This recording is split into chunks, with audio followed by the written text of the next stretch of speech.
കണ്ണുനീരോടുകൂടെ പലവിധമായിട്ടുള്ള രോഗങ്ങളോടുകൂടെ മരിക്കുവാൻ അവരെല്ലാവരും മക്കളെ അടക്കം കൊന്ന് ജീവൻ കളഞ്ഞ് നമുക്ക് ഈ ലോകത്തിൽ നിന്ന് പോകാം എന്ന് തീരുമാനിച്ചവരായിരുന്നവരെല്ലാവരും അവർ ഈ ദൈവത്തെ കണ്ടില്ലായിരുന്നുവെങ്കിൽ, അവർ ദൈവത്തിന്റെ ആലയത്തിൽ വന്നില്ലായിരുന്നുവെങ്കിൽ നിങ്ങളെയും കൊന്ന് അവരും ചത്തുകളഞ്ഞേനെ.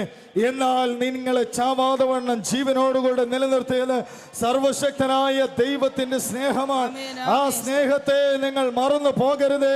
ദാസി യജമാനത്തിയായാൽ അവളെ കൊണ്ട് സഹിച്ചുകൂടാ, ദാസൻ യജമാനനായാൽ അവനെ കൊണ്ട് സഹിച്ചുകൂടാ, പോഷൻ തിന്ന് തൃപ്തനായാൽ അവനെ കൊണ്ട് ഭൂമിക്ക് സഹിച്ചുകൂടാ, വിലക്ഷണയ്ക്ക് വിവാഹം കഴിഞ്ഞാൽ അവളെ കൊണ്ടും സഹിച്ചുകൂടാ.